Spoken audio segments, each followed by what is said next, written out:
¿Qué tal? Muy buenos días a todos y a todas. Juan Hernández de Rebasta, no me voy a levantar por la cámara. Sobre esta situación de los trenes, llama la atención que se anuncia el Tren Maya con el expresidente Andrés Manuel López Obrador, se anuncia el tren interoceánico y dentro de la explicación que da el exmandatario es precisamente conectar y llevar desarrollo a estos estados del sureste que pues habían sido abandonados por muchos años, muchas décadas, por todos los gobiernos neoliberales. Y sin embargo, a lo largo de estos años, pues siguen las críticas hacia hacia estas obras, a estas obras de conexión, bueno, llevan desarrollo, llevan infraestructura, llevan empleos y llama la atención que no les convence este proyecto.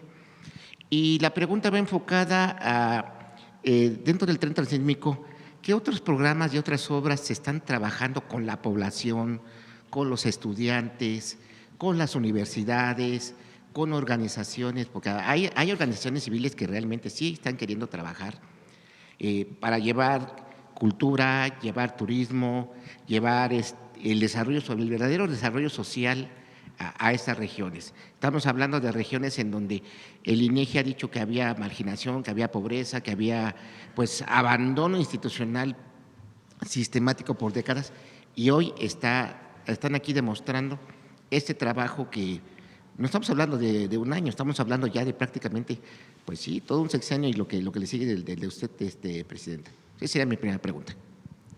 Bueno, como saben, el desarrollo de las distintas obras en el sur-sureste del país generaron un crecimiento económico, empleo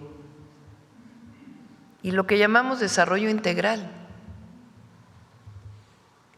que tiene que ver con la mejora de la calidad de vida de las comunidades, porque estos proyectos durante su construcción y después están pensados para que haya inversión también en las distintas ciudades, comunidades, pueblos que hay alrededor de los trenes, tanto el Tren Maya como el interoceánico. Y son proyectos que están dando mucho desarrollo a la zona. Ya vamos a presentar de nuevo aquí cuántos pasajeros tiene el Tren Maya y cómo está operando para la promoción del turismo y también de la movilidad en toda la región sur-sureste. Son proyectos de desarrollo estratégicos para el país. Los inició el presidente López Obrador y nosotros les estamos dando continuidad. Son proyectos con perspectiva social, proyectos con perspectiva de desarrollo económico para el sur-sureste, olvidado durante tantos años, y proyectos que incorporan a las comunidades. Por ejemplo, los polos de bienestar, hoy uno de ellos, pues está en una consulta indígena para varias comunidades, porque involucra a varias comunidades. Entonces, toma en cuenta la opinión de las personas que viven, sobre todo de los pueblos originarios. Es algo extraordinario, hay que ir a ver a ver si pones el videíto de el puente. Además de que la gente está feliz, la verdad es una obra de ingeniería muy impresionante.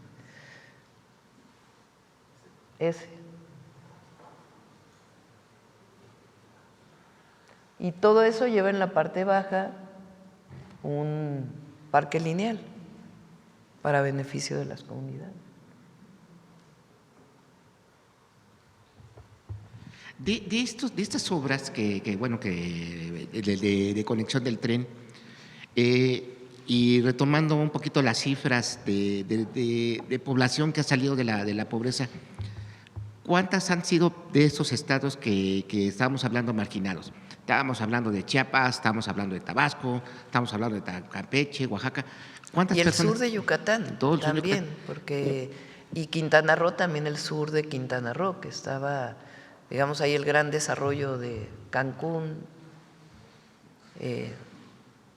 con los problemas además que tiene el municipio de Benito Juárez, porque el desarrollo ahí se dio con los grandes hoteles, pero no necesariamente para las y los trabajadores. Ahora con el incremento salarial y el programa de vivienda que vamos a hacer allí en Los Cabos, mejora la calidad de vida de las y los trabajadores del turismo. No solamente Quintana Roo, sino la migración que ha habido de muchos lugares de la República a esta zona. Pero el tren lleva desarrollo al sur de Quintana Roo, al sur de Yucatán, porque Yucatán también tiene Mérida, pero el sur de Mérida y el sur del estado pues tienen todavía muchos problemas de desigualdad. Campeche, obviamente, Tabasco, Chiapas y Oaxaca. Entonces es un proyecto, cuando se privatizaron, lo decía mucho el presidente López Obrador, cuando se privatizaron los ferrocarriles se les olvidó el sureste porque a nadie le importaba. Afortunadamente, gracias a eso, pues se está desarrollando el interoceánico en las vías que nunca fueron privatizadas porque no les interesó. Pero sí tienen ustedes una medición de cuántas personas de estos estados salieron de la pobreza y en Sí, a cuánto ver se si frenó tienes el número de la migración. por pobreza de la última encuesta ingreso-gasto de los hogares por estado, el cambio. Ese sería por ese lado. Muchas Y por el gracias. otro lado, pasando otros temas un poquito políticos, sí, ya le informaron cuál es la situación de Simón Levy, cómo se dio taller, toda esta serie hubo pues información cruzada que sí lo habían detenido, no lo habían detenido. Luego después este personaje pues dio una entrevista a varios medios de derecha diciendo que pues que no estaba detenido, que estaba en Washington y que después había sufrido un atentado, y bueno, toda pues una novela policíaca, ¿no? Pero realmente, ¿qué fue lo que pasó con Simón Levy? ¿Qué A es lo ver que… si pones el documento que me acabas de enseñar. No se les vaya a olvidar porque luego se nos olvida lo otro, lo de la disminución de la pobreza en los estados del sur-sureste, pero por lo pronto pone el documento. Este es un documento de Lisboa, está en portugués, que muestra la detención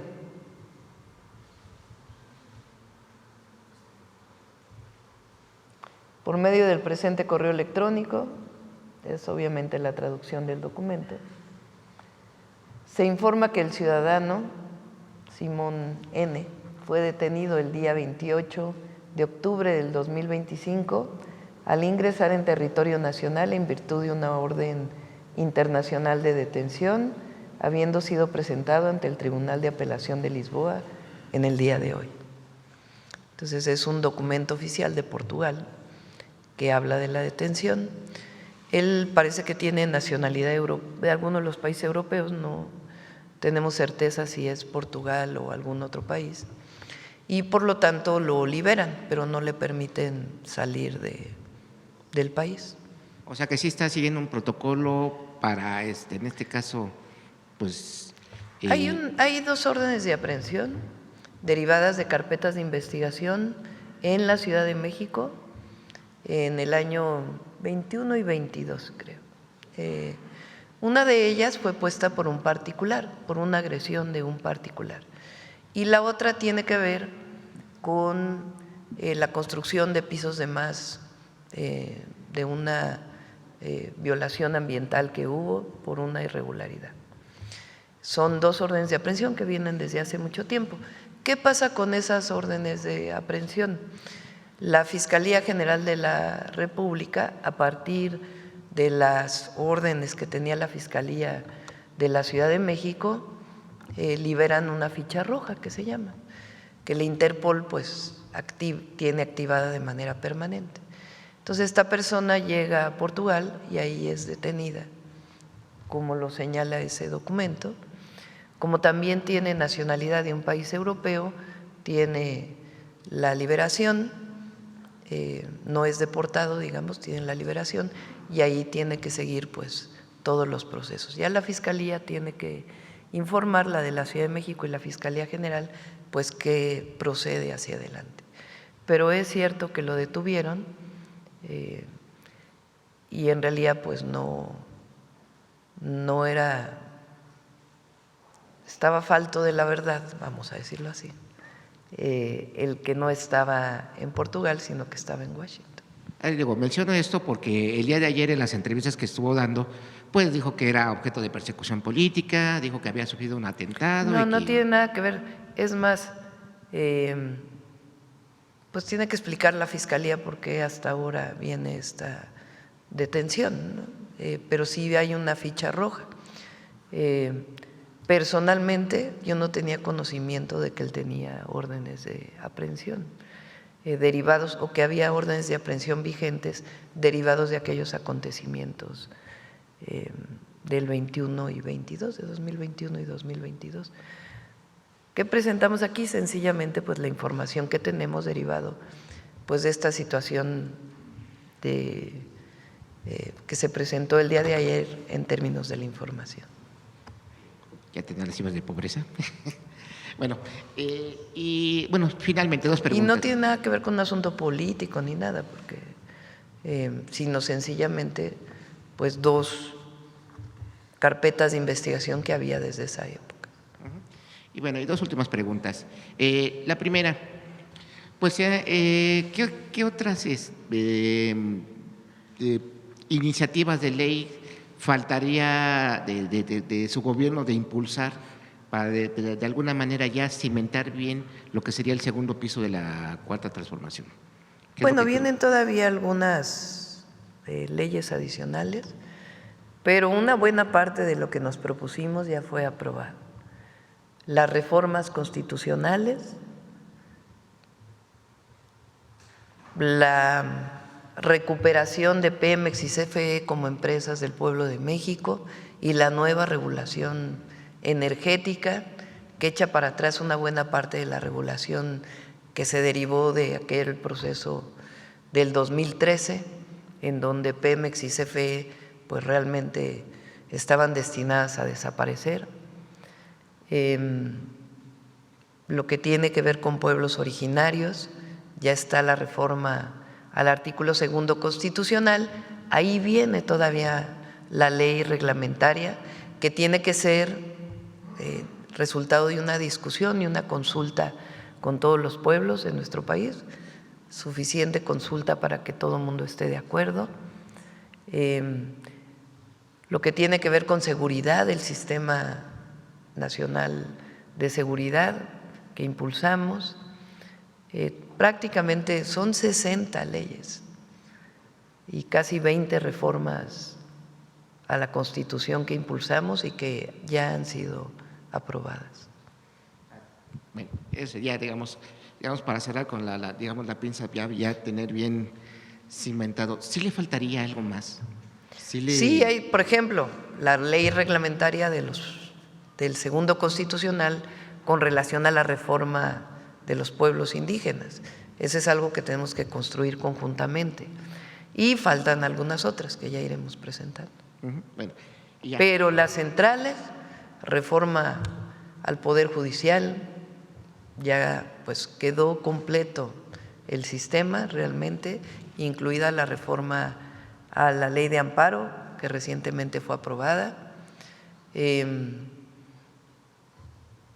la reforma para el reconocimiento de los pueblos originarios, todas las leyes de energía fundamentales, principalmente, además de todo el reforzamiento del artículo 40 constitucional para fortalecer nuestra soberanía. Bueno, y finalmente, en Diarios Más hemos dado seguimiento a temas capitalinos. Uno de ellos ha sido de la alcaldía Gustavo Madero, en donde un exalcalde pues dio contratos a empresas familiares. Entonces, quisiéramos saber qué es lo que se tiene que hacer ahí en ese tipo de situaciones. Estamos hablando de que le dieron empresas relacionadas con Saúl Chillil y bueno, por 119 millones de pesos. Entonces, ¿qué se tendría que hacer? ¿Se tendría que haber una investigación. No debe haber impunidad en ningún caso. Y la única manera pues es que se haga la investigación. Tampoco debe haber un porque sale en algún medio de comunicación, pues ya asumir que es verdad y que ya con eso ya es suficiente. Para eso están las fiscalías y la autonomía de las propias fiscalías para poder hacer sus investigaciones. ¿Cree que ya tengan las cifras de pobreza ahí de...? A ver, ¿ya está? Todavía no. Bueno, sería todo. Muchas gracias. Gracias. A ver, sobre el tema… A ver, la compañera que hace rato que no pregunta.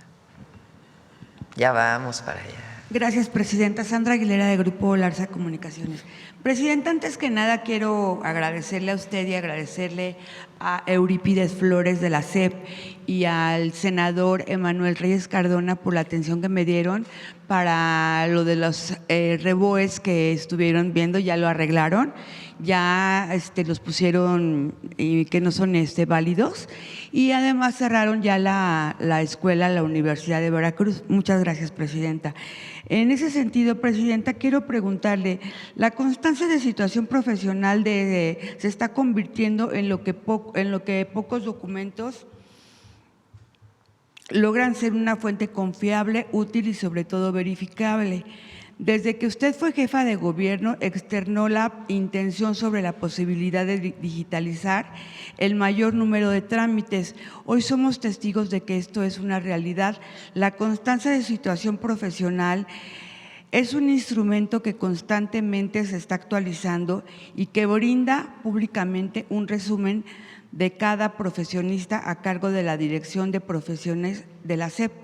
Durante el periodo de octubre del 2024 al 31 de agosto del 2025, se registraron ante la SEP 761,526 títulos electrónicos.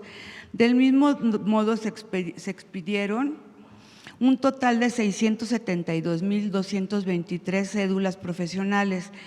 Le pregunto, ¿qué posibilidad hay que nos puedan compartir cómo se retroalimenta este sistema y si puede convocar a alguna persona de la SEP? En este caso, yo sé que el director de autorización y registro profesional es Jerónimo López, o alguna otra persona. ¿La cédula profesional? Sí. Se está haciendo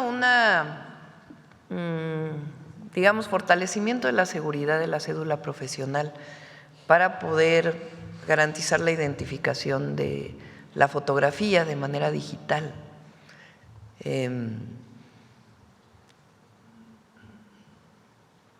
Hubo algunos casos recientes de cédulas profesionales falsas que se encontraron en el SAT. Utilizaban el nombre de una persona conocida. De inmediato lo identificó el SAT y retiró el registro del RFC de una persona que quería registrarse con un nombre conocido y tenía otra fotografía. Entonces, a partir de ahí se decidió que hay que fortalecer la identificación de la fotografía de manera digital, porque es una identificación oficial. Entonces, si es una identificación oficial como la del INE, por ejemplo, pues se puede verificar con el INE, a petición, por ejemplo, el SAT puede preguntarle al INE, ¿esta fotografía corresponde a esta persona, sí o no? Y el INE contesta a partir de convenios que se establecen. Entonces, en la cédula, lo único que se está haciendo en este momento es garantizar la identidad de la fotografía para poder fortalecerla más y poder obtener también de manera digital. Sí, gracias, Presidenta. Por otro lado, Fernanda Chávez realizaba su internado médico en la UNAM, en el Hospital General de Salamanca, el 12 de julio del 2024. Sufrió una infección renal y es trasladada al IMSS de Salamanca a través de su seguro facultativo. Sufre una cadena de negligencias médicas que la llevan a estado de coma y desahucio en el IMSS de León. Gracias a usted, si lo recuerda, fue trasladada a la Ciudad de México al Hospital Siglo XXI en octubre del 2024. Ahí despierta del coma el 25 de octubre del 2024. La evolución tras un año en dicho hospital le permitió su alta médica el 25 de diciembre del 2025. Está en casa, aún con traqueostomía, con requerimiento de oxígeno, cuadriplegia y alteraciones neurológicas que va superando paulatinamente. A pesar de que Fer es atendida con seguro facultativo, la Facultad de Medicina hoy se niega a continuar con su responsabilidad del aseguramiento de Fernanda, argumentando que no se presentó a inscribir a tiempo. Estamos hablando de que pues, ella está enferma, no puede presentarse en la UNAM a inscribirse. Consideramos que está siendo atropellados los derechos a la salud de Fernanda. Los padres están solicitando que la UNAM se responsabilice de su seguro médico hasta que se encuentre totalmente recuperado. Le solicitan que, si es posible, le dé una recomendación para que siga siendo atendida en el IMSS, ya que ella pues, no cuenta con la salud para irse a inscribir o para llevar a cabo esto, y estaba haciendo pues su servicio en Salamanca. Es Seguro nos está oyendo Zoé para que tome nota y por supuesto. Muchas gracias, presidente. Sí. Vamos a ver allá atrás. A ver la compañera que no pregunta. Buenos días, presidenta Liz Vilchis, para SDP Noticias. Liz, no te reconocí. Sí, señor. Bienvenida. Bueno, muchas gracias. Ahora de este lado de la… Ahora estoy de este lado, haciendo periodismo.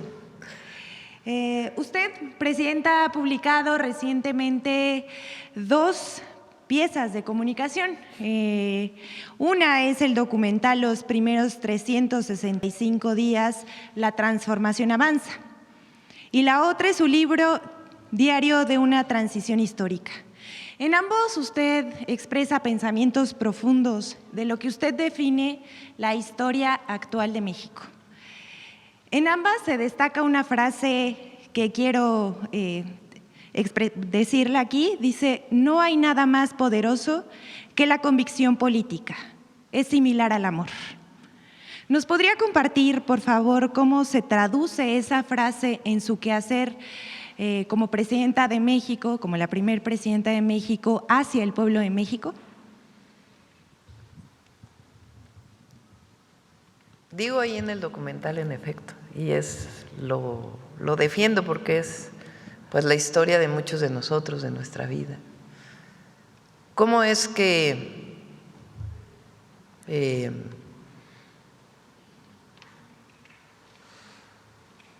se trabaja tantas horas?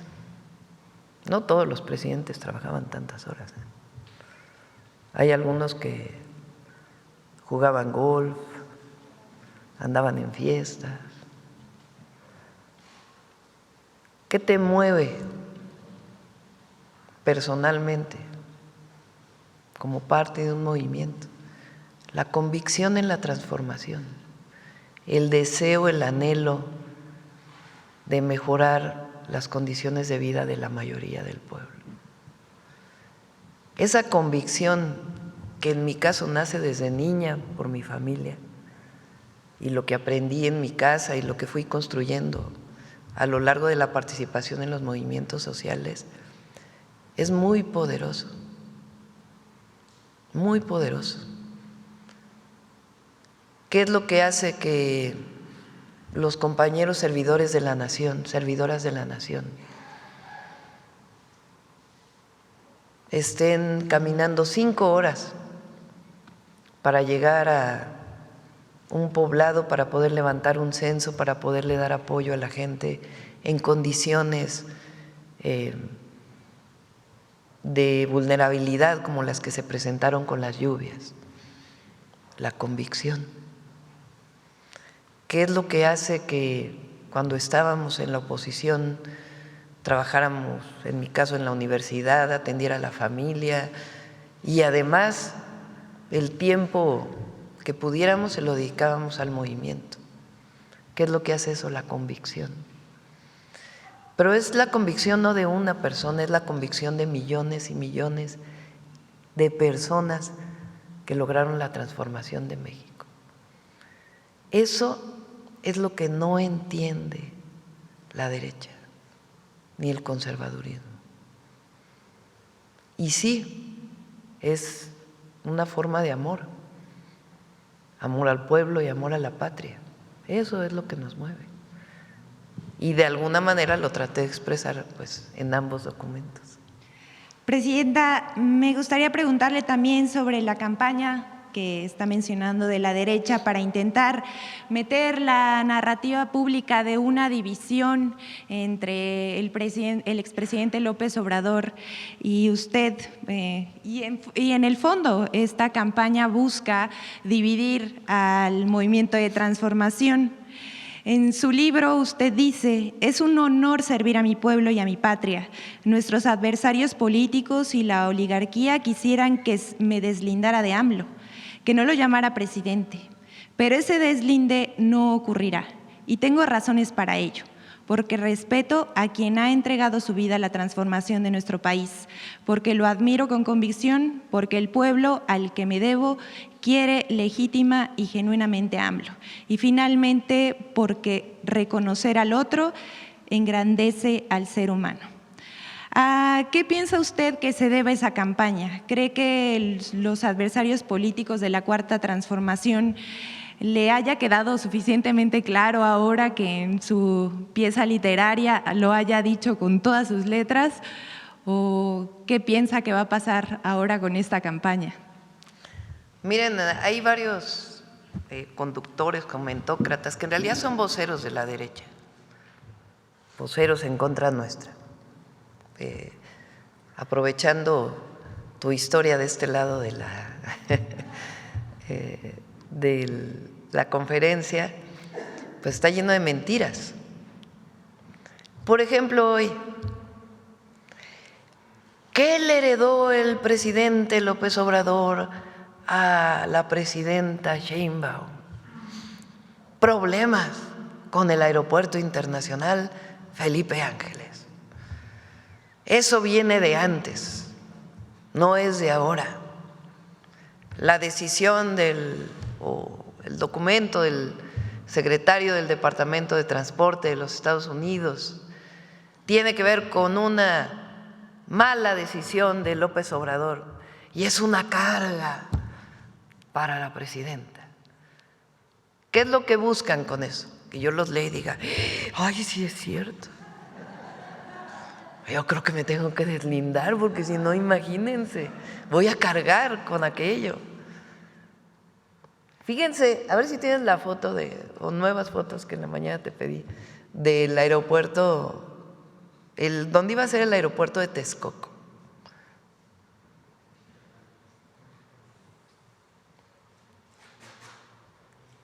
Las inundaciones que se vivieron en la ciudad y el Estado de México este año, si se hubiera hecho el aeropuerto ahí, hubieran sido 5 veces peores, porque Texcoco es un vaso regulador de la zona metropolitana y ahora con las nuevas obras lo vamos a potenciar todavía más. Es de los pocos lugares en donde puede descargarse el agua de lluvia, porque recuerden que esto era un lago y el agua busca su camino. El único lugar donde puede desfogarse la cantidad de agua que cae en las épocas de mayor precipitación en la zona metropolitana es Texcoco, el antiguo lago de Texcoco. El Aeropuerto Internacional Felipe Ángeles costó mucho menos que lo que hubiera costado el aeropuerto, pero además el costo de las inundaciones en la zona metropolitana, pues no sé, ¿con qué lo medimos? La decisión del presidente López Obrador de enviar la carga al AIFA fue una decisión sustentada en la protección civil, además, de los usuarios del Aeropuerto Internacional Benito Juárez. Fueron decisiones técnicas, no decisiones políticas. Claro, la política también está vinculada a la técnica, porque al final el conocimiento científico técnico pues se deriva en tomas de decisiones que tienen que ver con políticas públicas. Entonces, esta idea de que nos vamos a deslindar porque siguen escribiendo de que hay pobre presidenta que le dejaron tantos problemas, pues es absurda. Fueron decisiones tomadas con conocimiento científico, técnico, para beneficio del pueblo de México y del desarrollo del país. Entonces, este es uno de los ejemplos del día de hoy. Loret de Mola lo escribió no sé qué cuántos. Pobre presidenta, le dejaron tantos problemas. No, imagínense el problemón que hubiera sido la construcción del aeropuerto en Texcoco. Pero eso no lo van a decir nunca. ¿Qué hay de fondo? Pues lo que buscan es la división del movimiento de transformación, porque es la única manera que ellos crezcan, es la única manera de recuperar sus privilegios, sus corruptelas. La única manera es que nos dividamos y particularmente que hubiera una división entre el presidente López Obrador y su servidora, y no la va a haber por convicción y por responsabilidad. Pero además, a ver si nosotros hacemos encuestas cada mes con un equipo. ¿Saben cuánto trae el presidente López Obrador hoy? A la pregunta, ¿cómo consideras que gobernó Andrés Manuel López Obrador? ¿Bien o mal? 80% bien. 80% de aceptación con todo y la campaña de antes y la campaña de ahora. Así mucha influencia que digamos, pues no, ¿verdad? Tengo un segundo tema, Presidenta. Cada día usted ofrece una conferencia de prensa en este espacio de Palacio Nacional que no solo sirve como un ejercicio de rendición de cuentas, sino que además marca la agenda nacional y abre el debate público. Este debate es el en el que participamos tanto los medios de comunicación como funcionarios públicos, políticos, ideólogos y también el pueblo de México. Todos exponemos nuestros puntos de vista en claros actos de libertad de expresión, aunque algunos digan que se está acabando. La verdad es que nunca ha habido tanta libertad de expresión como en la Cuarta Transformación. Sin embargo, muchas veces las opiniones emitidas desde un lugar de oposición y con tal de tener la razón, pues se genera la desinformación. Esta desinformación que está detrás de las campañas de desprestigio que la Cuarta Transformación ha sufrido, todos los gobiernos, su administración, los servidores públicos.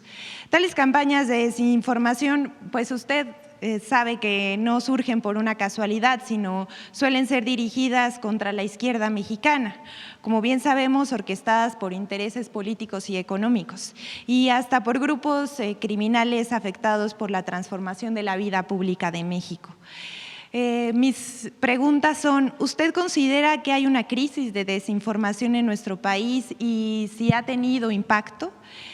¿Qué sugerencia les hace a las audiencias para que defiendan el derecho a recibir información veraz? Y también, ¿qué opinión tiene de los actores que con estridencias, gritos y calumnias y no con argumentos piensan que pueden ganar la narrativa pública? Muchas gracias, Presidenta. Imagínense que no existiera la mañanera.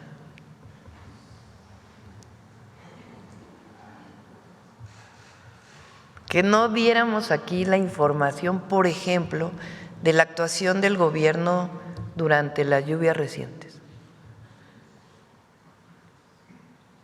Imagínense que no diéramos aquí la información del interoceánico, ni quien se enterara. Imagínense lo que sería, pues, la fuerza que tenían antes los famosos comentaristas, comentócratas y muchos medios. Solo imagínense que no tuviéramos este espacio de información y de debate. No, pues no habría posibilidades. ¿Cómo se hacía antes? Escribían una nota, por ejemplo, hoy me escribe en la mañana Alejandro Schwartz, ¿no?, de una nota que sale creo que en El Sol de México, de que están peor los estados que tienen IMSS Bienestar que los que no tienen. Y me escribe enojado, ¿no? No son ciertos los datos que vienen ahí, voy a mandar una carta para decir que no. Bueno, ¿quién se va a enterar de cuando mande la carta? No, pues mejor que venga aquí, que explique por qué el IMSS Bienestar es mejor que no tener IMSS Bienestar y que dé toda la información, y así nos enteramos todos. O cuando hay algunos medios que escriben notas y los compañeros pues siguen enviando, los secretarios, ¿no? Es una falsedad y sale en primera plana la nota y luego la respuesta sale en la página número 20, por allá en algo chiquito, cosa que está mal, porque el derecho de réplica significa el mismo espacio y el mismo tamaño. Pero así sería. O la fuerza que tuvieran los Aguilares Camín, los Krause, si no hubiera un debate público, porque lo que hay aquí es debate público y hay información.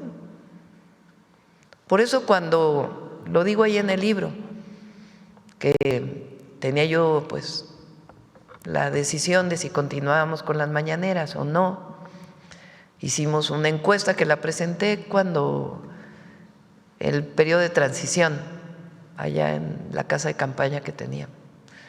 ¿Qué opina la gente? ¿Que continúen o que no continúen? ¿Las prefieren en la mañana, en la tarde o en la noche? No, bueno, como el 80% que continúen y en la mañana. Entonces son espacios fundamentales de comunicación a través de todos ustedes que están aquí, pero la comunicación directa gracias ahora sí a las benditas redes sociales que nos permiten esta comunicación directa entre el gobernante y la gente, el pueblo, que de otra manera no existiría. Pero además el debate público sobre posiciones políticas, ¿sí? Y sobre mentiras que se dicen. Ahora, también hay medios que poco a poco han ido cambiando, algunos no mucho, otros de plano más bien usan el medio, una concesión, como una campaña contra el gobierno, en vez de pagar sus impuestos. Y hay otros que han modulado incluso programas de opinión que antes era la andanada contra nosotros, pues ahora tienen algún balance, la verdad. También hay que reconocer algunos cambios. Pero si no existiera esta forma de comunicación, no habría la conciencia que hay en el pueblo. Ahora, la politización del pueblo de México es única, única, y tiene que ver con honestidad y con resultados. Porque si la Cuarta Transformación no tuviera resultados, si no hubieran salido 13.5 millones de personas de la pobreza, si no existiera el Tren Maya, por más que lo critiquen, el interoceánico, la refinería Olmeca y las cientos de obras pequeñas que muchas ni se conocen, que hizo el presidente López Obrador y las que estamos haciendo ahora en este sexenio, pues también sería puro discurso, ¿verdad?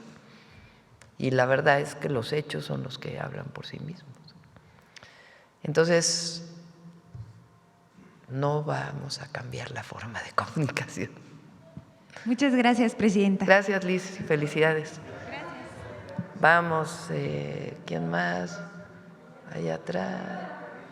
A ver, el compañero que es nuevo allá, que no ha preguntado. Creo, ¿no? Más preguntas. ¿Qué tal, presidenta? Buenos días. Agustín Velasco de Uno TV. Tengo 3 preguntas. El día de ayer Es que ha cambiado mucho Uno TV ahora de reportero. Adelante. Presidente, el día de ayer se aprobó en el Senado la Ley de Ingresos que establece en el artículo 25 transitorio exenciones de impuestos para empresas que integre la FIFA y que participen en la organización y los eventos del Mundial en 2026. Quisiera saber, Presidenta, cuáles son pues, las estimaciones que tiene el gobierno sobre estas exenciones de impuestos a estas empresas, cuál va a ser el impacto que tendrán estos acuerdos fiscales, cuántas empresas nacionales y extranjeras se prevén beneficiar. Esa es mi primera pregunta. Gracias. Fue un acuerdo que se firmó con la FIFA en el 2015, si mal no me acuerdo. Las condiciones, digamos, o los requisitos para la realización del Mundial en México lo firmaron en la época de Peña Nieto.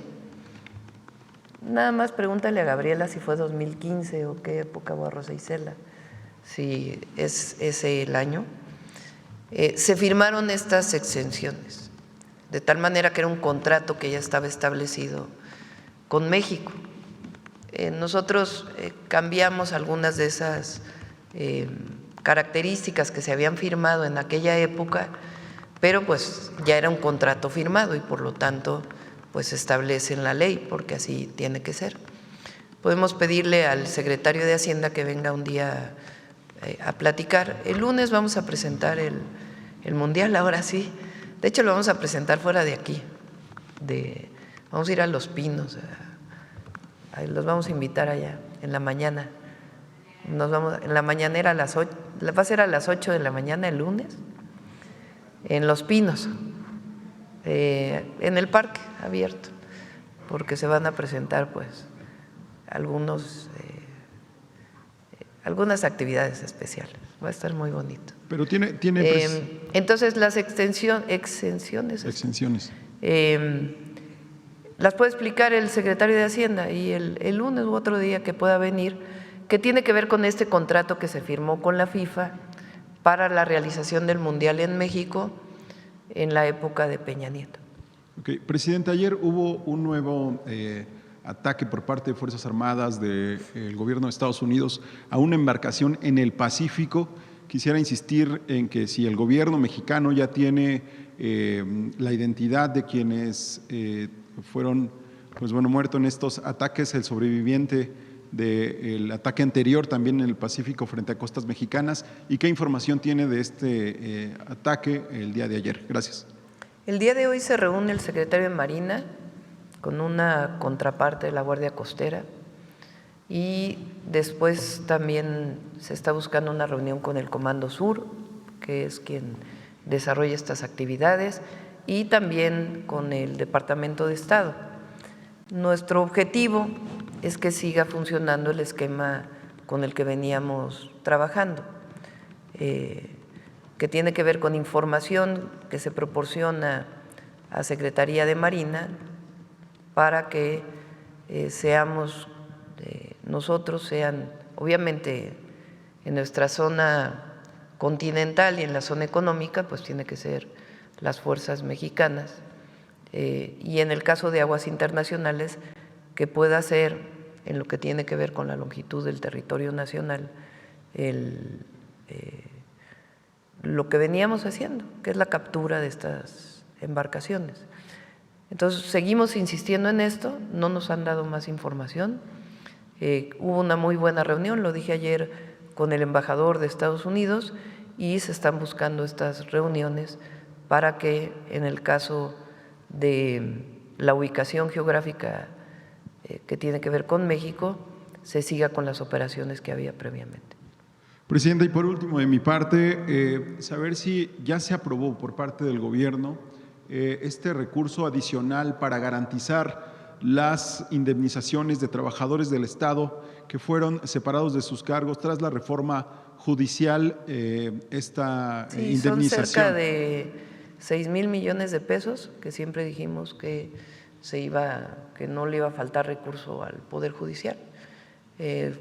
Lo sé porque hace 2 días me lo presentó la subsecretaria de Egresos y eso proviene pues todavía de los fideicomisos que tenía la Corte y no le va a faltar su derecho, no vamos a faltar al derecho laboral, lo que nos corresponde a nosotros en términos de los recursos para poder liquidar a todos los trabajadores, como lo dice la ley. Presidenta, entonces ¿está garantizado para este año o para el siguiente esta indemnización?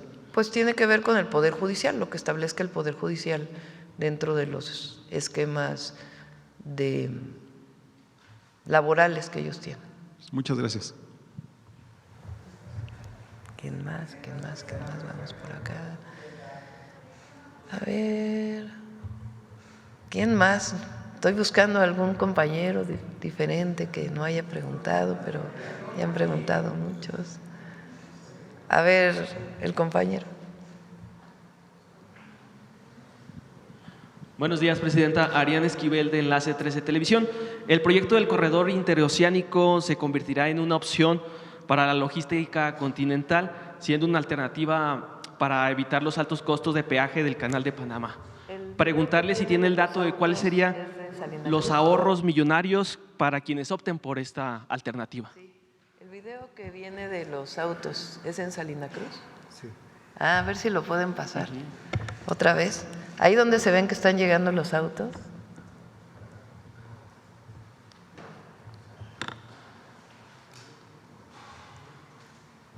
Para que vean cómo está funcionando el puerto de Salina Cruz. El corredor interoceánico originalmente fue planteado nada más de Coatzacoalcos a Salina Cruz, que es justo el istmo de Tehuantepec. El puerto de Salina Cruz pues no tenía escollera, entonces esa se desarrolló durante el periodo del presidente López Obrador y hay empresas privadas que ya están haciendo inversiones. Todavía estamos en obras tanto de Secretaría de Marina para complementar todo lo que existe, como de los empresarios que les fue otorgada parte de la concesión del puerto durante la pasada administración. Pero la llegada de los autos, ahí están. Estos son autos, ¿de qué empresa es, vicealmirante? De Hyundai, que ya están utilizando el corredor interoceánico para llevar esos autos a Europa. Entonces vienen de Asia, en vez de ir por el Canal de Panamá, pasan por el interoceánico, los bajan, suben al ferrocarril y salen por Coatzacoalcos. ¿Tienen el dato así como ese, ya también hay otros, hay combustibles y muchos otros productos que ya se están transportando de costa a costa o de océano a océano. Usted mencionaba que pronto podrían llegar más alternativas de inversiones como esta. Sí, se están en negociaciones para que puedan llegar pues mucho más mercancía y también que pueda ser una alternativa de cabotaje para Manzanillo o para Lázaro Cárdenas, para llevarlo al sur de nuestro país. Entonces va muy avanzado y es un proyecto pues extraordinario. Ahora ya no solamente es el istmo, sino fue diseñado para tener su comunicación con Dos Bocas, con la refinería y una zona industrial que hay ahí, con Palenque para vincularlo con el Tren Maya de carga y pasajeros también, porque recuerden que el interoceánico es pasajeros y carga, y el que va a Guatemala, que ese es muy interesante, porque no solamente permite el desarrollo del sur de Oaxaca y Chiapas, sino también el vínculo de carga y pasajeros con Guatemala, y Guatemala tiene interés de llevarlo pues incluso a su frontera sur. Entonces es muy importante este proyecto. Gracias, Presidenta. En otro tema, la principal organización de la iniciativa privada de los Estados Unidos denunció que el Servicio de Administración Tributaria, el SAT, ha incrementado lo que aseguró son prácticas agresivas y opacas que vulneran el Tratado de Comercio de América del Norte. Preguntarle qué opinión le merece estos comentarios de la iniciativa privada de los Estados Unidos. Sí, no es toda la iniciativa privada, son algunas empresas que se les hicieron auditorías y ellos se fueron al Tribunal de Justicia Administrativa. Para que hubiera más, digamos, transparencia en todo lo que hace el SAT, que es muy bueno su director, muy honesto y muy bueno. Se publicaron el lunes pasado una serie de lineamientos para hacer estas auditorías que permite pues que haya mayor transparencia para que no haya problemas.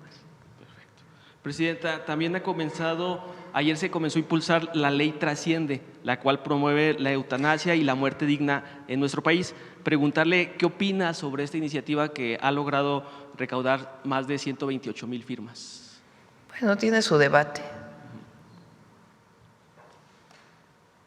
Prefiero no abrirlo en este momento, otro día podemos hablar de eso. Presidenta, en un tema más, en la región carbonífera de Coahuila se logró un hecho sin precedentes, ya lo mencionaba hace un par de días aquí, y es que la Comisión Federal de Electricidad asegura que se acabó el acaparamiento de los pedidos de carbón al entregarle a más de 247 carboneros esta licitación, convirtiéndose en la diversificada más grande de la historia. Preguntarle cómo esto además asegura el suministro para las termoeléctricas, en específico la de Nava, y cómo genera un impacto significativo en la región carbonífera en la generación de empleos. Lo comenté hace unos días. Primero, pues tienen que tener todos los permisos, cualquier mina de carbón de la región carbonífera de Coahuila para poder comprar la CFE. Porque había esta pregunta de si todos tenían los permisos y todos, sobre todo laborales y de seguridad, que es fundamental. Y ambientales también, evidentemente. Entonces, eso es lo primero. Ahora, se hacían por costumbre las licitaciones y ganaba 1 o 2 empresas. Hay una sola planta en México que usa carbón todavía, de la Comisión Federal de Electricidad. La compra de ese carbón pues se hace en la región carbonífera de Coahuila. Y antes, por inercia, pues se venía comprando a 1 o 2 productores. Eso hacía pues que esa compra se concentrara en unas cuantas manos. Entonces ahora los propios productores de carbón pidieron que se ampliara y que pudieran ser muchos más los que participaran para que hubiera un mayor beneficio. Y eso fue lo que se hizo ahora con CFE. Los ambientalistas nos van a decir por qué sigue funcionando la planta de carbón.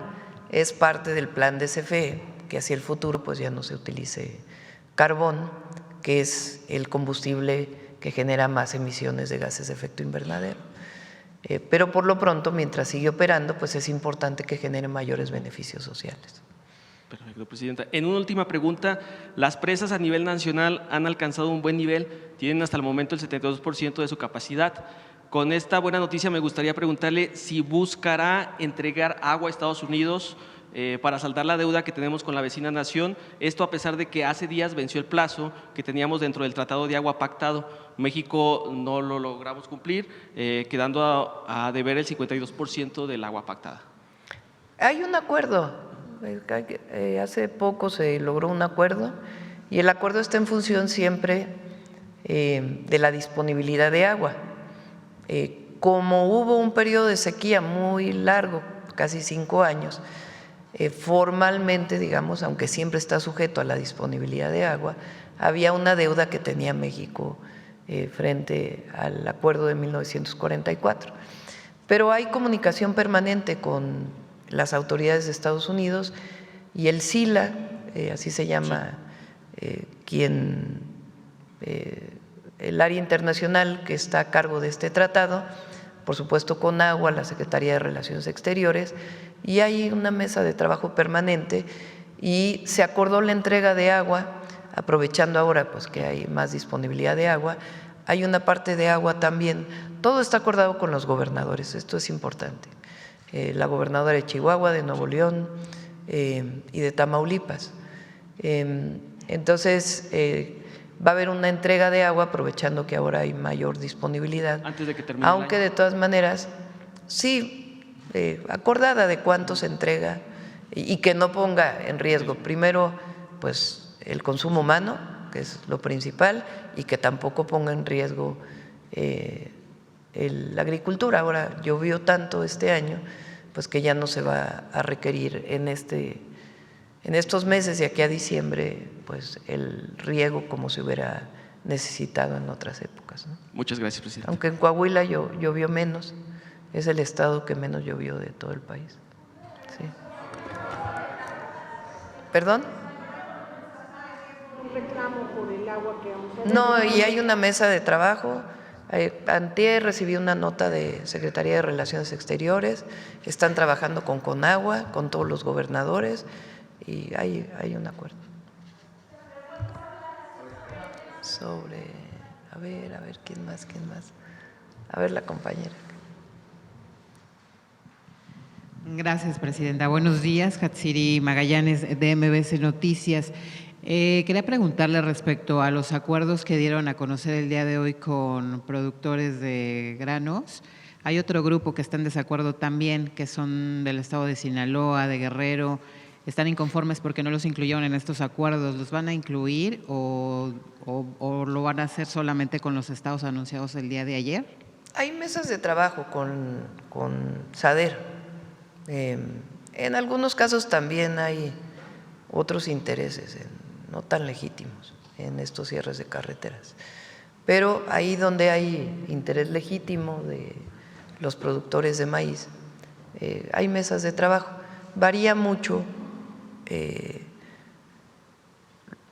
también el apoyo que se da dependiendo de la zona, por las características de la producción y cuál es el costo de producción. Pero hay mesas de trabajo con SADER.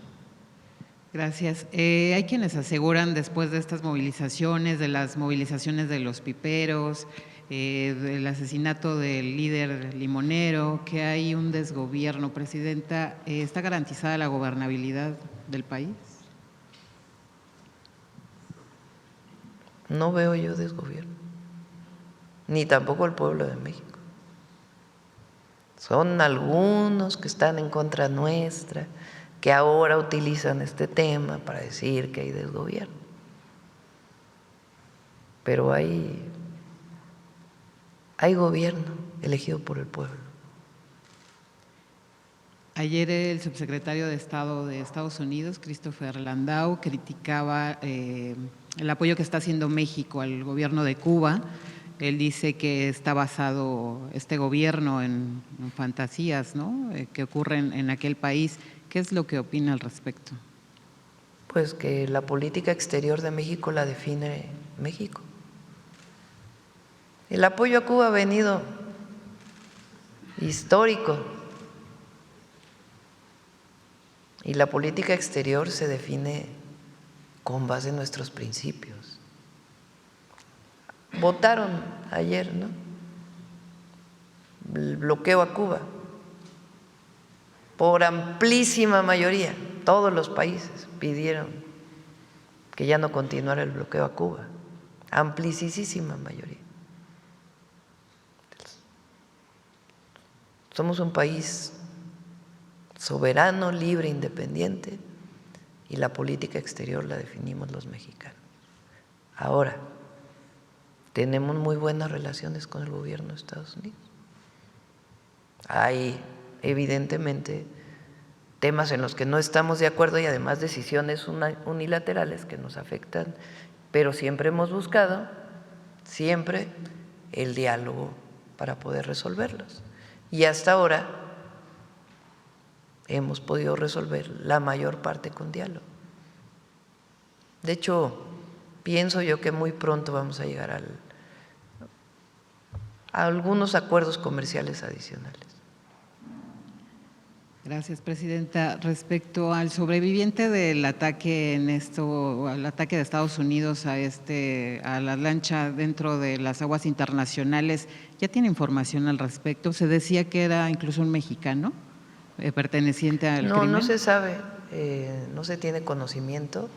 La Marina, nos explicaba hoy el almirante, tiene que permanecer por 96 horas, así lo dice las reglas internacionales, buscando a un náufrago. Y así lo está haciendo, de acuerdo con el derecho internacional. Gracias, presidenta. Por último, se dio a conocer información también que la titular de la Secretaría Anticorrupción, Raquel Buenrostro, vendió un departamento de 9 millones de pesos que, por cierto, no había declarado en su declaración. Sí, ayer aclaró ella Esos son los temas que son importantes de ustedes, porque se viene a preguntar aquí y está bien, no digo que esté mal que se pregunte, pero ya se respondió. Entonces vamos a poner la respuesta de Raquel, creo que salió en su… Desde ayer Raquel me dijo, me explicó todo el tema. Es una mujer de primerísima. Hay algunos, desde que estuvo en el SAT, que no la quieren, pues porque los obligó por primera vez a pagar impuestos. Y andan promoviendo pues estas cosas en contra de ella. Pero tiene una enorme reputación, Raquel. Propios y extraños le reconocen. Cómo desglosó cómo era el Fonden, en 20 minutos acabó con el debate del Fonden, explicando cómo funcionaba, con una claridad enorme. Es una extraordinaria servidora pública. Ayer lo publicó. Me debes 2, Belmont. El de la pobreza y la respuesta de Raquel. A ver, Raquel, entonces ya me debes uno nada más. El de la pobreza.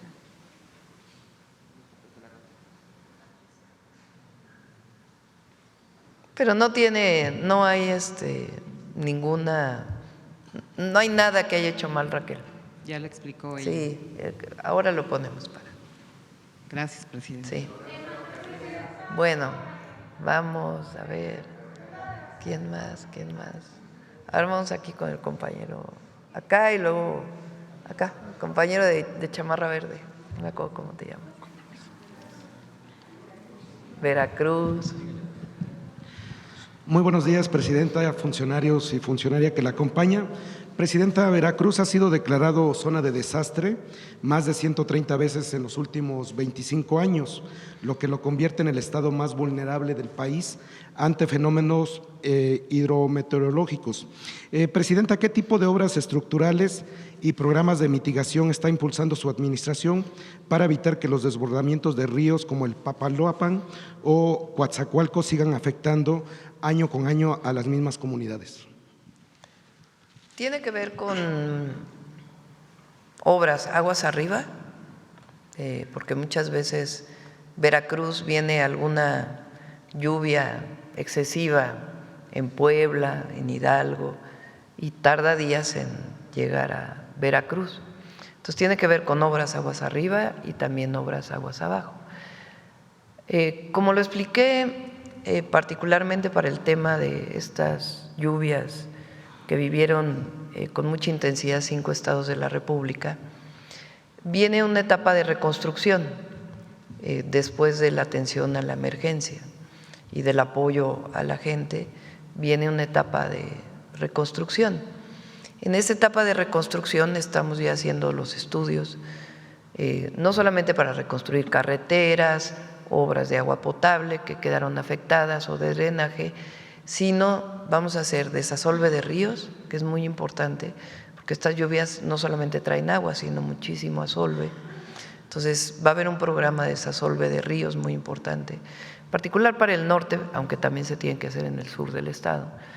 Y la población, con justa razón, nos está pidiendo que haya bordos o diques o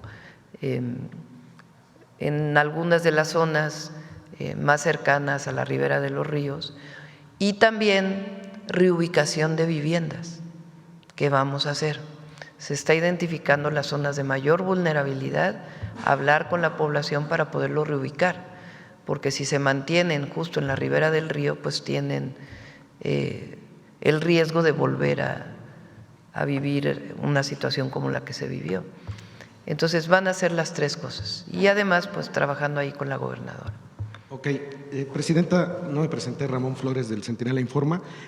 Sobre este mismo tema, ¿se tiene contemplado crear un plan hídrico integral para la cuenca del Papaloapan, como ya existe en otras regiones del país, que incluya, repito, drenaje pluvial, dragado y control de presas? Sí, Papaloapan y Pánuco también. Se necesita en el norte, en el sur. Bueno, Presidenta, Y continuando. las obras, porque puede ser un plan integral, pero necesitas desarrollar pues todas las obras y las acciones indispensables. Presidenta, continuando con el tema de hídrico, usted ha sido una gran impulsora de los proyectos hidráulicos en el país. En el caso de Guanajuato, donde durante 2 décadas se habían postergado obras fundamentales, hoy vemos que por fin se hace en realidad el corredor bajío con la participación de la Secretaría de la Defensa Nacional en su construcción. Sin embargo, hay voces que se manifiestan en contra de una obra promovida por su propio gobierno. En ese sentido, ¿habrá afectaciones para los agricultores del Estado y se garantiza que el excedente de agua sea destinada a León? Es un ducto que se está haciendo. El Estado de Jalisco plantea que se le va a quitar agua, cosa que no es así. Ese es, digamos, el debate que hay. Y que va a llevar agua a la ciudad de León. Entonces, no tiene que ver con quitarle agua a nadie, sino sencillamente aprovecharla de mejor manera para poder llevar agua a esta ciudad que ha crecido de manera importante. Okay. Presidenta, ya por último, una investigación de Revolución 3.0 documentó que el exfiscal de Aguascalientes, Jesús Figueroa Ortega, habría encabezado una red de corrupción y lavado de dinero junto con su sobrino Aarón Elías Cruz Figueroa, quien fungía como prestanombres y operador financiero del exfiscal. Según los documentos, entre 2019 y 2025, ambos movieron más de 478 millones de pesos mediante empresas fachada y con la participación de subalternos del entonces fiscal. Jesús Figueroa Ortega ya fue denunciado ante la Fiscalía General de la República, específicamente ante la Fiscalía Especializada en Materia de Delincuencia Organizada. La denuncia menciona presuntos vínculos del exfiscal con el cártel de Sinaloa y el cártel Jalisco Nueva Generación, así como el uso de la notaría número 72 del estado de Aguascalientes, de la cual Jesús Figueroa es titular, para escriturar propiedades presuntamente a nombre de integrantes del crimen organizado. Por cierto, cabe mencionar que la notaría pública número 72 habría sido otorgada por el exgobernador panista Martín Orozco Sandoval al propio Figueroa tras dejar el cargo. Presidenta, mi pregunta en concreta es la siguiente. ¿El gobierno federal tiene conocimiento del avance de esta denuncia contra el exfiscal de Aguascalientes, Jesús Figueroa Ortega, y si la FGR ya abrió una carpeta formal de investigación en su contra? Pues hay que preguntarle a la Fiscalía. Ok, y por último, ¿se contempla alguna revisión al uso de notarías y fiscalías estatales que podrían estar siendo utilizadas como estructuras de lavado de dinero en los estados, como el caso documentado de Aguascalientes? Lo de las notarías lo comentamos y se va sobre todo a revisar. Y los casos que hay documentados de falsedades o corrupción, sí lo estamos revisando, lo está viendo Ernestina Godoy. Pero en casos específicos como este, pues que actúen las fiscalías o la Fiscalía General de la República. Muchas gracias, presidente. Sí. Está la carta de Raquel, que te la envié para que, donde aclara. A ver, vamos a ver el compañero. Fortuna ha preguntado mucho ya. Y acá también Sonora ya ha preguntado mucho. Acá Sonora también ya ha preguntado. Digo que está sobre representado. Buenos días, Presidenta. Rodrigo Muñoz, de NX Noticias. Preguntarle, tras el paso del huracán Melissa, no sé si su gobierno la ha informado o han estado pendientes por si habría algún connacional dentro de las víctimas o afectaciones, por un lado, y saber si en algún momento se contemplaría brindarle algún tipo de apoyo a las islas que fueron impactadas por este huracán. Sí, claro que sí, México siempre es solidario. Ayer el canciller estaba en ese tema, a ver si nos puede mandar una nota, me lo presentó. Ok. Por otro lado, comentar también dentro de esta misma ley de ingresos para el 2026, asimismo, como lo mencionaba mi compañero, además de los estímulos o de la extensión para las personas que participan en el Mundial, habrá un estímulo fiscal para los contribuyentes que se dediquen exclusivamente a actividades agropecuarias y silvícolas. Esto de alguna forma también serviría como un colchón, un apoyo para los productores del país, así como en concordancia con el acuerdo con el que se llegó recientemente el secretario de Agricultura. Son dos temas distintos. El tema del Mundial tiene que ver con un contrato que se firmó en el periodo de Peña Nieto, que no son condicionantes, pero las características o las peticiones o los acuerdos que se tomaron para la realización del Mundial quedaron establecidos y nosotros pues tenemos que seguirlos porque es un contrato que se estableció en aquella época. Y en el caso de los agricultores, nosotros hemos planteado siempre que el mayor apoyo tiene que ser al que menos tiene. En este momento a quien más se apoya en el campo es a los pequeños propietarios, muchos de ellos ejidatarios, comuneros o pequeños agricultores que tienen producción para el bienestar y fertilizantes gratuitos y por supuesto el programa Sembrando Vida, que es un programa también de bienestar y ambiental. En particular para el momento actual, en donde el precio de los granos ha caído mucho internacionalmente por una producción mayor, entre otras razones, por mejores condiciones meteorológicas, no solo en México, más lluvias, sino en otros lugares del mundo, hay mesas de trabajo para hablar con los agricultores. Es distinto el agricultor que tiene más de 100 hectáreas, incluso tiene seguros, que el pequeño productor, que tiene 2 hectáreas, que tiene 1 hectárea. Entonces, son distintos los apoyos que se están dando. Ahora, por ejemplo, el acuerdo que se tomó es con una producción máxima, independientemente de la cantidad de hectáreas que tenga. A todo agricultor se le da hasta 20 hectáreas, hasta 20, o sea que incluye a los medianos productores, pero no a los grandes. Entonces, a los pequeños y medianos y con un apoyo máximo de cierto número de toneladas, con el precio. Presidenta, el día de ayer se aprueba también esta ley de la Armada, que entre otras cosas, pues bueno, va a facilitar que se empleen herramientas como la inteligencia artificial para fortalecer su defensa tecnológica, les permitirá pues participar en más actividades de ciberdefensa y ciberseguridad y bueno, en general pues fortalecer las facultades de la Marina y las fronteras donde ella opera. Sin embargo, pues algunos diputados de oposición pues han cuestionado esta ley, han dicho que se trata de un incluso secuestro de las instituciones más nobles de México y que la debilita en lugar de fortalecerla. ¿Qué opinión tendría al respecto, Presidenta? Es que ya no saben ni qué inventar, la verdad. Cualquier cosa, si decimos una cosa, ¿por qué decimos una cosa? Si decimos otra cosa, ¿por qué decimos otra cosa? Pero además,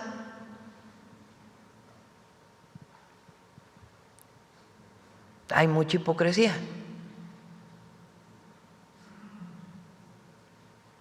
Cuando se fortalece la Marina en su área de inteligencia, es en la época de Calderón, muy vinculado a los acuerdos con Estados Unidos, por cierto, en aquel momento, y el acuerdo de la guerra contra el narco, que vamos a repetirlo siempre, era el permiso para matar, fuera de la ley, absolutamente fuera de la ley, tanto del uso de las Fuerzas Armadas fuera de la ley, como el permiso para matar sin un juicio. Eso en México no puede ser.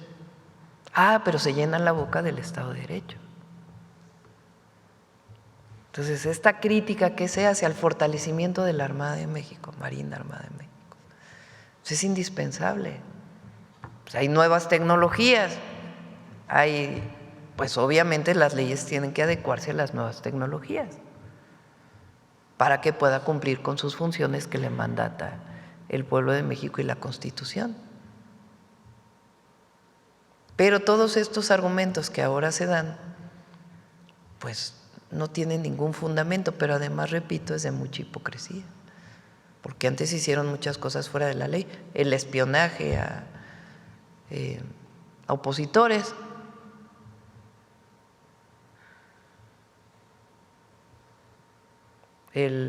Lo que compraron en aquella época, ¿cómo se llamaba? El Pegasus famoso, para espiar opositores. De eso no hablan, ¿verdad? O de García Luna, que ya se les olvidó.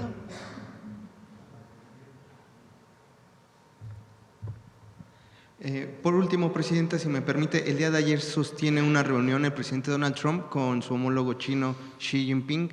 Tras el encuentro, pues anuncia el retiro de al menos el 10% de aranceles que se le habían impuesto a la nación asiática. Y también un poco más tarde, el presidente ordena o autoriza que se reinicien las pruebas en armas nucleares dentro de Estados Unidos. Preguntarle dos aspectos rápidos, su opinión respecto a esta decisión de hacer pruebas de armas nucleares y pues preguntarle también si en alguna de estas últimas llamadas que ha sostenido con su homólogo estadounidense no se ha puesto sobre la mesa, pues ahora sí, un encuentro ya cara a cara en persona con el republicano, presidente. Bueno, primero nos da gusto que se haya llegado a un acuerdo con China, siempre hay que celebrar los acuerdos. Yo creo que ayuda a todo el mundo, no solamente a Estados Unidos y a China. Segundo, le fue muy bien a Marcelo allá en la PEC, en sus reuniones, particularmente en la reunión con el embajador Greer, que es con quien se están revisando los famosos 54 medidas no arancelarias. Ya estamos a punto de terminar esa revisión y poder pues seguir avanzando en lo que a nosotros nos preocupa, que son los aranceles al acero y a los vehículos, y pues el inicio en otra circunstancia pues de la revisión del tratado. Entonces vamos muy bien ahí. México siempre ha sido pacifista y va a ser pacifista. Siempre. Entonces, cualquier cuestión que tenga que ver con armas y más nucleares, pues México siempre va a tener una visión pacifista. No debería de haber guerras, no debería de haber. ¿Y el encuentro con Trump todavía? Pues vamos a esperar a que se llegue al acuerdo entre nuestros secretarios y ya pues después veríamos si se pudiera dar esta. Por cierto, si viene Macron el 7 de noviembre, se pospuso, ¿se acuerdan que iba a venir? Y viene el 7, nos interesa a nosotros mucho por unos códices que el otro día explicó aquí José Alfonso, que queremos que lleguen a México, ese es nuestro principal interés. Bueno, obviamente viene con empresarios y a tener un encuentro también con empresarios mexicanos, pero nuestro interés mayor pues es la repatriación de estos códices, que son muy importantes para México. ¿Y habrá una conferencia conjunta? Supongo que sí, se está acordando la agenda, va a ser muy breve la visita y se está acordando la agenda, pero pues nuestro interés mayor tiene que ver con eso. Muchas gracias, Presidenta. Buenos días. Gracias. A ver, de Baja California, ya no de Sonora, sino de Baja California. Gracias, Presidenta. Buenos días, Shaila Rosagel, corresponsal de Grupo Gili, El Imparcial de Sonora, La Crónica de Mexicali y Frontera de Tijuana. Presidenta, preguntarle, en Baja California, la Fiscalía General del Estado ha señalado que tras el ataque con explosivos lanzados desde drones a la sede de la Unidad Antisecuestros de Tijuana, es evidente la modernización y el uso de tecnología de los grupos criminales para sus fines delictivos. Preguntarle, ¿cuál es la información que tiene sobre este caso? Y ya que el día de los hechos, personal de las corporaciones federales acudieron al lugar cuando fue atacado con drones. ¿Está preparado el Estado para enfrentar a los grupos criminales que hacen uso de este tipo de tecnologías para atacar a las autoridades? Y bueno, este hecho en Baja California es el cuarto ataque que se registra en las instalaciones de la Fiscalía General del Estado en unas pocas semanas y el tercero en Tijuana en particular. El martes viene el Gabinete de Seguridad Entonces, ahí si quieren podemos contestar. Ah, no, es de este martes al otro, ¿verdad? Entonces, que pueda contestar este tema al gabinete. Gracias, presidenta. Sobre la reforma para garantizar el acceso gratuito y libre a las playas, aprobada por los legisladores, ¿qué seguirá respecto a las playas que ahora se encuentran restringidas? No sé si tenga usted datos de cuáles estados se ve más crítico este problema. Se está trabajando con Semarnat, que tiene esta área. Tiene que haber acceso público a las playas. Tiene que haberlo. Ahí en donde ya tiene mucho tiempo que se construyeron hoteles, comercios, servicios o espacios privados que no permiten por kilómetros y kilómetros y kilómetros el acceso, tienen que abrirse los espacios. Así está la ley y así debe ser. Entonces, se está trabajando, por ejemplo, en Bahía de Banderas se está trabajando. Por cierto, lo de Tulum ya va muy avanzado. Yo creo que ya Josefina lo puede presentar muy pronto. Se está trabajando ahí con la gobernadora. Y en cualquier lugar tiene que haber acceso público a las playas. Y Semarnat es quien está viendo y negociando y hablando para que se permita un espacio en donde haya acceso público. Gracias, presidenta. Ya por último, luego del asesinato de Bernardo Bravo en Michoacán, ¿qué hará su gobierno para combatir la extorsión y cobro de piso a los empresarios y comerciantes, productores en el país? ¿Y qué acciones se van a implementar para evitar que vuelvan a asesinar a un productor, a un comerciante en este país por motivo de extorsión? Tiene que estar la ley, hablando de las leyes en el Congreso, la ley antiextorsión o la ley contra la extorsión. El objetivo es que el particular que vive, que es víctima de extorsión, no tenga que presentar la denuncia, sino que sea perseguido de oficio.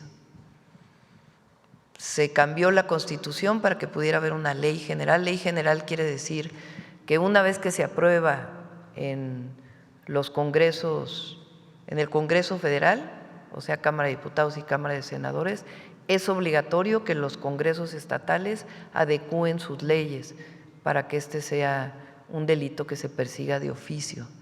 Eso es muy importante porque no recae en la víctima la denuncia, que muchas veces no se hace por temor o que cuando se hace puede tener, lamentablemente, consecuencias. Entonces, es muy importante que pase esta ley.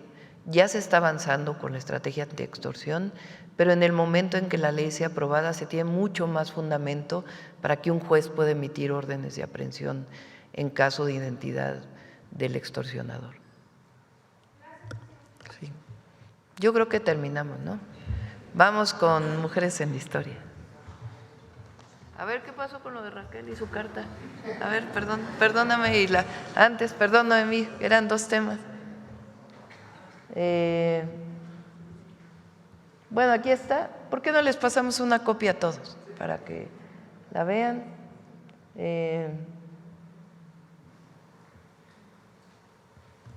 Dice, a partir de la administración del presidente López Obrador se hizo obligatorio la publicación de toda la información referente al patrimonio del servidor público a partir del 1 de enero del 20. Aun cuando se podían no hacer públicos, se hicieron públicos. En mi declaración inicial presentada el 29 de enero del 19, en el apartado de bienes inmuebles, se aprecia con la etiqueta sin cambio la declaración de un inmueble adquirido en 2011 por un monto de 4 millones de pesos. En fin, les vamos a dar toda la información. A ver si Raquel lo puede hacer público de otra manera o viene aquí a la mañanera y lo puede explicar para que no haya ninguna duda. Bueno, y el de pobreza, a ver si lo tiene. Bueno, ahí está. Pero es el ingreso corriente trimestral. ¿Y no viene reducción de la pobreza por estado? Bueno, ahí está Guerrero, Oaxaca, Veracruz. El azul oscuro es 2024 y el azul, ¿qué será? Rey, el azul turquesa es el 2022. Ahí se puede ver cómo Chiapas es el único estado que no presentó un ingreso corriente mayor, que es parte de lo que estamos trabajando con el gobernador y de los polos de bienestar en Tapachula y algunas otras acciones que estamos haciendo con alimentación para el bienestar, para que haya precio justo para el café y otros productos del estado de Chiapas. ¿Y el de pobreza está ahí o no lo tienes? Bueno, si no lo… ¿Sí está?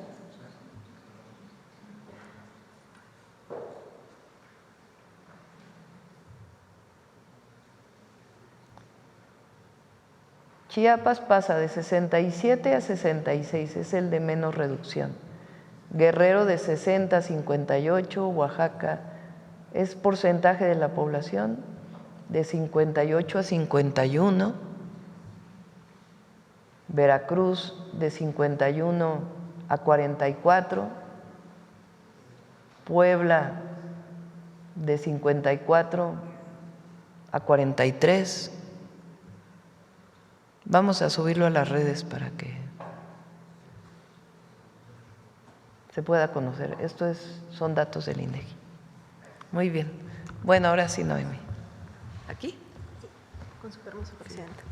Buenos días a todas y a todos. La cápsula del día de hoy la vamos a dedicar a la comunidad afrodescendiente y cómo han contribuido a la historia de nuestro país.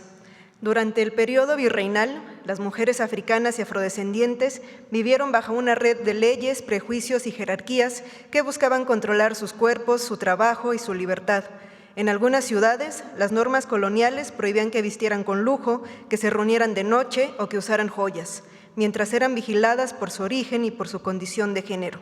Eran parte de una sociedad que las clasificaba como peligrosas o tentadoras, pero nunca como ciudadanas. A pesar de ello, los archivos cuentan una historia distinta, y de ahí la importancia de este ejercicio de memoria histórica. En los documentos notariales encontramos testamentos, cartas de libertad, dotes o compraventas. Estas mujeres aparecen no solo como propiedad, sus nombres llenan las páginas de los registros coloniales, también como mujeres que litigaron, heredaron, trabajaron por su cuenta o defendieron la libertad de sus hijas e hijos. Muchas de ellas nacieron libres gracias a esta lucha, muchas hijas y nietas de las que habían logrado la libertad. Todas compartían una misma lucha, mantener su dignidad y construir espacios propios dentro de un sistema que las oprimía. Conozcamos la historia de las mujeres ahora afromexicanas.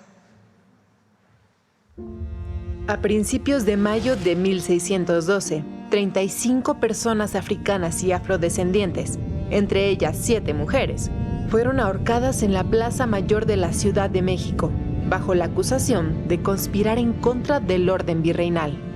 Era un duro mensaje de las autoridades para frenar cualquier intento de revuelta, y particularmente contra las mujeres, a las que acusaban de promover la conspiración. 3 años antes, en 1609, el gobierno español había emprendido una campaña contra el movimiento libertario de esclavos, encabezado por Gaspar Yanga, en la región azucarera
tras la ejecución masiva de 1612, siguiendo sus tradiciones y desafiando a las autoridades.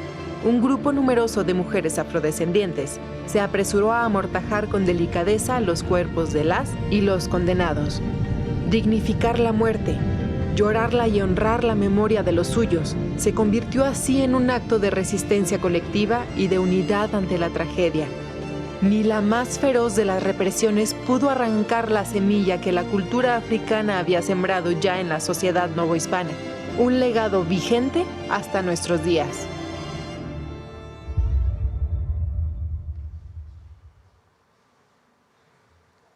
Por ejemplo, en los archivos notariales de Puebla muestran casos de mujeres que transformaron su destino con determinación. Algunas, como Dominga o Guiomara, aparecen en documentos donde usaron las herramientas del derecho colonial para exigir justicia, redactar testamentos y asegurar el futuro de sus hijas. Muchas aprendieron a usar el lenguaje de honor y de la fe para ganar respeto y legitimidad. Así lo hizo Teresa López, una mujer libre de Jalapa, que usó su matrimonio con un español como estrategia legal para defender su herencia. O María Magdalena, quien en 1749 buscó la libertad y herencia de su hija, demostrando un dominio de las leyes coloniales. Sin duda, también llamada Tercera Raíz, es una de las comunidades más importantes y trascendentes en la historia de nuestro México. Muchas gracias.